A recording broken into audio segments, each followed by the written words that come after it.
Mark எழுதிய தூய நற்செய்தியிலிருந்து வாசகம்.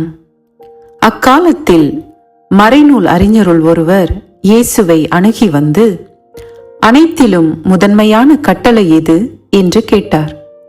அதற்கு இயேசு, இஸ்ரவேலே கேள், நம் ஆண்டவராகிய கடவுள் ஒருவரே ஆண்டவர். உன் முழு இதயத்தோடும் முழு உள்ளத்தோடும் முழு மனத்தோடும் முழு ஆற்றலோடும் உன் ஆண்டவராகிய கடவுளிடம் அன்பு கூர்வாயாக என்பது முதன்மையான கட்டளை.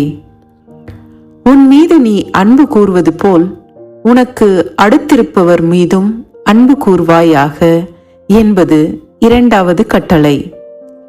இவற்றை விட மேலான கட்டளை வேறு எதுவும் இல்லை என்றார். அதற்கு மறைநூல் அறிஞர் அவரிடம், நன்று போதகரே, கடவுள் ஒருவரே, அவரை தவிர வேறு ஒரு கடவுள் இல்லை என்று நீர் கூறியது உண்மையே.